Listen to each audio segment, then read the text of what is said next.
need inimesi tegelikult mis kuskil kirjutatud on või tehtud ei huvita, siis tullakse ikka küsima, et kuule, et kas sa tead seda L-wordi, et ma olen sealt selle näitleja moodi või see näitleja mulle endale ka väga meeldib, et kas ma olen lesbi, kas see on ikka kaasasündinud ja pärilik ja geenidest ja tavaliselt ma räägin sellest, et on erinevaid uskumusi või arusaami sellest. Et kindlasti on ka bioloogiline mingisugune osa, mida me ei saa mõjutada ja määrata. No nagu silmavärv või sõrmejälg. Aga et see on selline valik, mitte nagu see valik, et ma lähen täna mõtlen poodi, kas ostan saia või leiva või ostan selle kohukese. Mitte selline valik. Aga et inimese sisetunde vaba valik, kui seda vähegi võimalik on, et olla see, kes ta olla tahab. Et kui see valik tehakse, siis tihtipeale meil näiteks ei räägita nagu Eesti ühiskonnas väga palju üldse gei noortest või biseksuaalsetest noortest. Et kui nemad 14-15-aastaselt oma identiteedi otsingutel on või veel varemgi.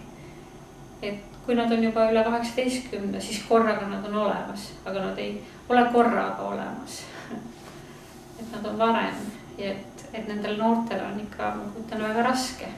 2 naist käsikäes kõnnivad mööda õhtust tänavad kodu poole ja nad saduvad mingisuguse rünnaku ohvriks, et neid loobitakse kanapontidega, et siis mis me sellest räägime, mis nad teha saavad.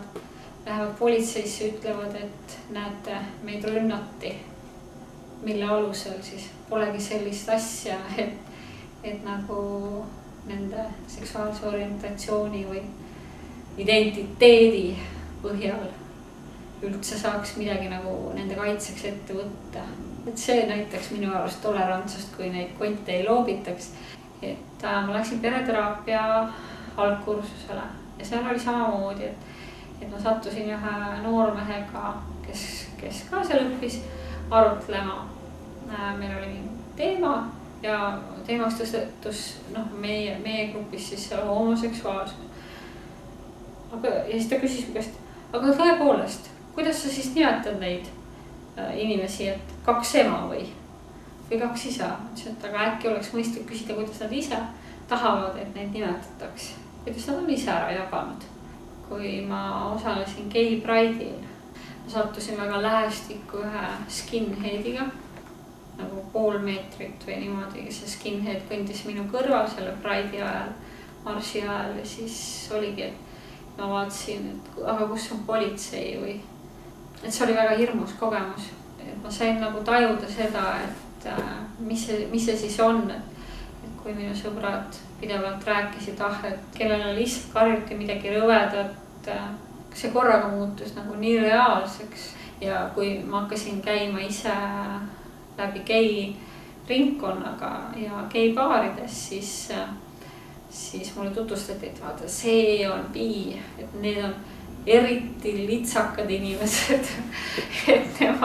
et nende peale ei saa kunagi kindlad olla, et kellega nad on või millega nad on ja neil on tohutu seksuaalne power taga, et minu mõte on ka sellest, et mida ma ka hiljem olen lugenud, et just nagu biseksuaalsed inimesed on rohkem isegi varjatud. Neil ei ole võib-olla kellegiga rääkida, sest nad on kergemini veel hukka mõistetud kui homod, lesbid ja geid. Et see on nagu palju suurem selline diskrimineerimine. Tegelikult on gei ringkondades olnud küll seda mingit ütlemist, et see on hetero või et need heterod või et sellist ütlemist on küll. Aga samas ma just selle peale mõtlengi, et sinna ei saa ka midagi, et kui seda nagu heterofoobiana käsitleda, et saa ka midagi pahaks panna, sest tõesti hetero on mainstream ja juhib nagu asja, et geidel on õigus oma väikest gruppi hoida.